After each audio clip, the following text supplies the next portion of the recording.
Hey y'all, this is Jared with Omnivore Blade-Works, showing you the new concealed carry tomahawk, which is based on my jackal tomahawk. This is the strap's a little too short and it's red, which is kind of silly, but you can see that I can grab it back here with my weak hand like this, or I can grab it cross draw like this. You can see that this tomahawk has no underhook edges, and it's just basically it's a modified jackal. I've changed the angle of the axe edge, and I've cut off the pommel area, and I've chopped the spike a little shorter. It has a sort of a false edge on top, and the sheath is just simple kydex with the straps. So you just wear it around on a strap. Anyway, that's the first thing I wanted to show you. Next thing is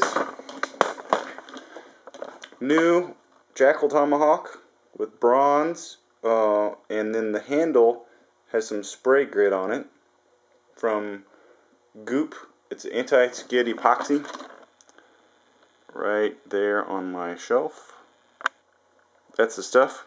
So I've sprayed that on the micarta, and it's made it sandy, gritty texture, and it also makes the color pop, so it looks like it's always wet. I have another one matching here with the canine pommel.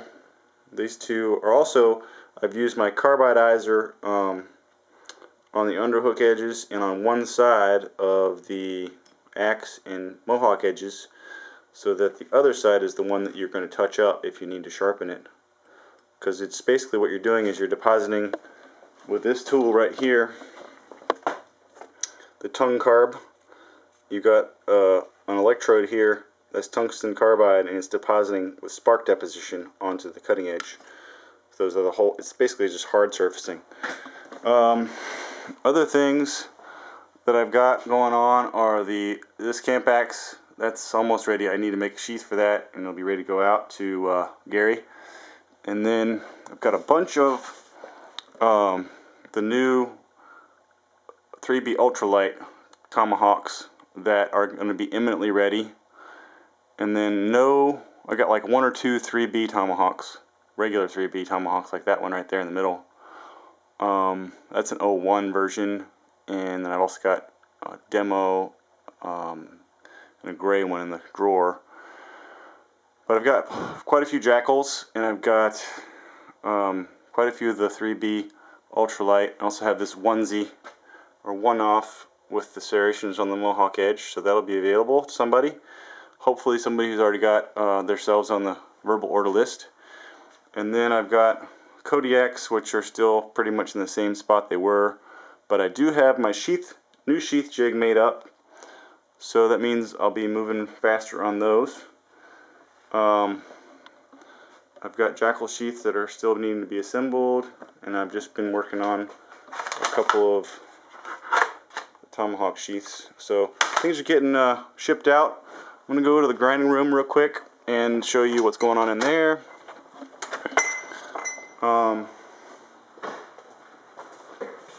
Let's see here. Also, all I'm doing in here right now is just some sharpening chores. So I'm showing you right now the batch of stuff that's imminently ready. Got a stack of jackals, canine pommels, and regular ETA Scout on the top, right there in that pile. And then I got a camp axe that's got an underhook that's for one fella.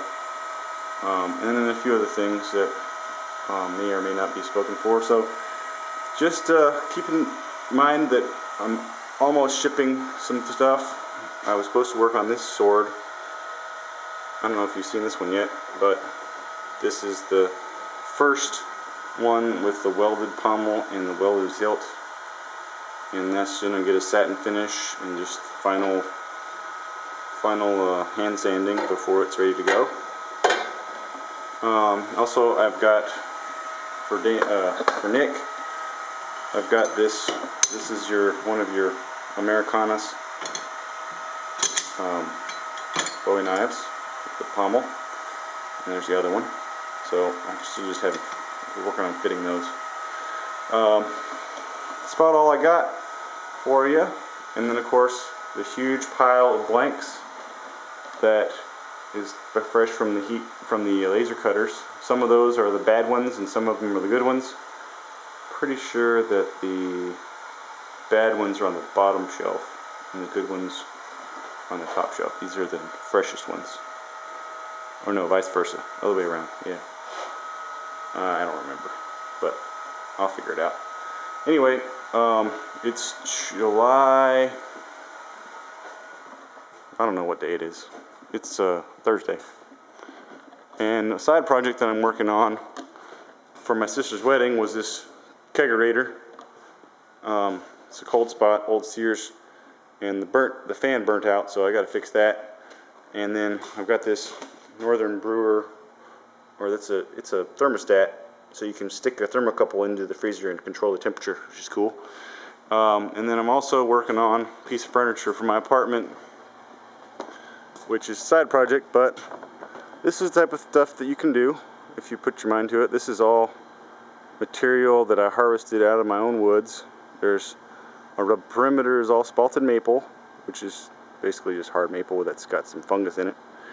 And then the darker areas is black walnut, which I cut all that down myself. And now I've got the makings of a chessboard so I can actually learn how to play chess. And anyway, just thought I'd end with that. I have to keep myself diverted a little bit once in a while so that I don't go crazy just making blades. Anyway, this is Jared with Omnivore Blade-Works. I wanted to show you the sign again. Corrosion proofing is not quite as what it maybe used to be because I've stopped doing the electroless nickel. I'm just going to have that as a special offering.